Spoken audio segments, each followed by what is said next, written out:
G'day everyone. A few days ago, I posted a video to Twitter of my remake of Bowl, the first Game & Watch game, made using Nintendo Labo's Toy-Con Garage mode. It's fair to say that I was very pleasantly surprised with the response it got, so a big thank you to everyone who liked or shared it. Now I thought I'd take a brief break from playing with my cardboard toys to give you a rundown of just how I put this together.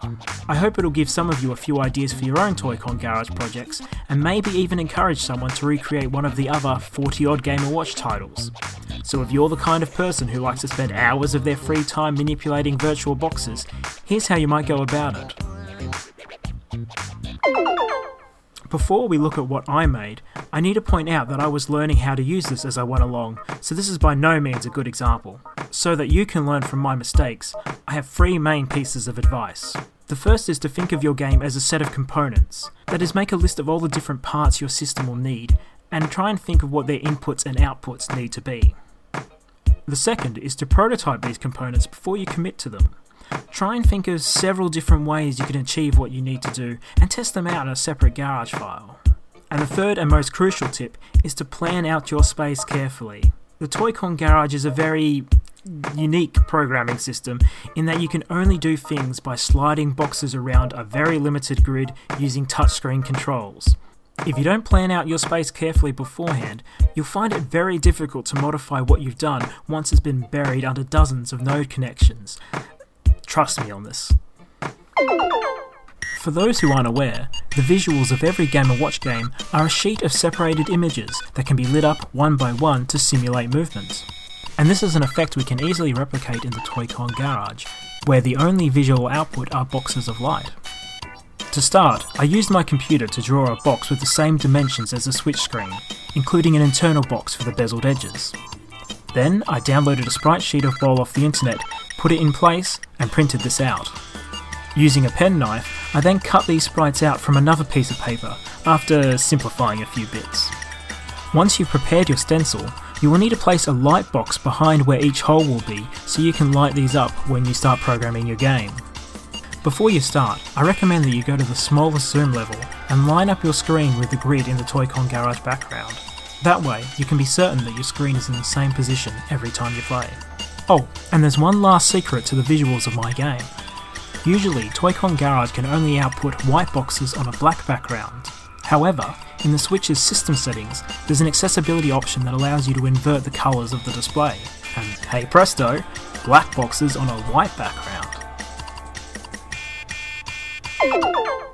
If you've seen footage of Bowl in action, you might have noticed that the 2 bowls travel alternately, one on every beat and one on every offbeat. So I needed a component that could time this out. It's a bit crammed in the corner here, and this is an important component, so here's a recreation of it. The main part is this timer node, which controls the duration of each tick. That's what I'm calling the time between a beat and an offbeat. Unlike the real game, this doesn't vary as you play, but you can modify how fast the game runs by changing this timer value. The input of the timer is a NOT node with no input, so this always sends an on signal. To alternate between beats and offbeats, I have this counter below, which represents whether the next tick is a beat or an offbeat. It gets incremented to 1 on the first tick, then resets itself to 0 on the next. These AND nodes here check which condition that counter is currently in. And I use the second set of AND nodes to check if the game is still running, that is, if you haven't gamed over. From the end of these last conditions, we have our true beat and offbeat. For example, if we connect a guitar sound to each one, we can now hear it tick, just like the real thing. To see how I got the bowls to move back and forth, let's just have a look at the outside bowl first. The outside bowl has 12 discrete positions. I track which position it's in with this counter that goes from 0 to 12, where 0 is when it's not on the screen, 1 is the first position, and 12 is the last position. This counter is connected to a light box which moves the light from one end to the other based on the input, making it jump between each position. I place a bullseye node on each of these positions so that I have a digital signal of when the bowl is in that position, and then I connect those to the corresponding light boxes for display. However, we still need one more value to represent the bowl movement. We need to know the position of the bowl and the direction it is currently moving. I chose to represent its direction with this counter here, which is 0 when the bowl is moving left to right, and 1 when the bowl is moving right to left. Then I hooked up some AND conditions with the input of the timer node, so that on each beat it will either increase or decrease the ball position depending on the direction of travel. For the second ball, I have pretty much the same setup, but the counter only goes from 0 to 10 as there are 2 fewer positions, and I also use the off beat rather than the beat. Another thing to note is that every time I have a counter to represent some state in the game, I connect a button input node so that I'm able to reset this anytime I want. For the movement of the hands, I did something slightly different, mainly because I didn't know what I was doing. In bowl, you move your 2 hands together from left to centre to right. To track this, I made 3 different counters that can either be 0, 1 or 2. 0 if the left hands are active, 1 for the centre and 2 for the right. The reason for having 3 counters was that so each of them could send off a digital signal when it was in that state. To change the value of these counters and move the hands, I hooked up these button input nodes so that these are incremented when you push right and decremented when you push left. There's a little extra complication here, in that to make sure it doesn't go over the maximum of 2, you want to ignore the right button press if the counters are already showing 2. This isn't needed on the other side, as counters can't be decremented below 0. With these counters in place, I can now tell when the hands are or are not in each of the 3 positions, which is handy for our next part. That's right, we need to implement some rudimentary collision detection for this game to function, so buckle down. Following the style of Game & Watch, the moment each ball will need to collide with a hand is the tick between the ball's movements. That is, the ball which moves on the beat will need to collide on the off beat, and vice versa. Now by this point, my nodes have become a complete shambles, so let's just look at some pseudocode instead, and I'll leave it up to you to work out how to translate this into GarageEase. I started off with as simple a version of this logic as possible. On each collision tick, if the ball is next to a hand and the hand is in position, then you get a point and the game continues. If the ball is next to a hand and that hand is not in position, then the game is over.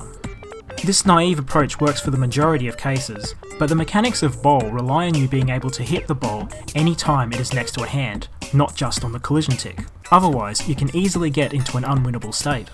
This meant I needed yet another counter to track if the ball has been hit while it was in that position next to the hand. That's this fellow here. The final logic goes like this. At any time, if the ball is next to a hand and the hand is at position, then the ball has been hit. Then on the collision tick, if the ball is next to the hand and it has been hit, it's a success. But by that tick, if the ball is next to a hand and it has not been hit, then it's a failure. On this failure, I increment a counter that I previously mentioned when showing you the timer that tells you whether the game is over. And I also light up one of the 2 crash light boxes depending on the side on which the ball was missed. And our final bit of housekeeping is to reset the counter that tracks if the ball has been hit once it's back into normal play, which I did by connecting its reset function to the bullseye on the next position in the sequence. While the logic of the collision detection may be more complicated, for me, the real headache of this project was the scoreboard. Each digit is displayed with a set of light boxes laid out like a digital clock, and the value of this digit is represented by a counter going from 0 to 10. This counter is linked to a moving light box, with bullseyes in each position that connect to the light boxes you expect to light up for each digit. By the time you've connected all 10 digits, you end up with this nightmare of connections that is almost unworkable on the touchscreen. For the sake of what remains of my sanity, I limited the game to a 2-digit score.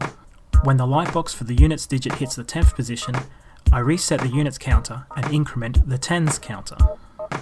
And finally, these unconnected button input nodes down here are a debug feature I was using to increment the counter and test the position of the light boxes.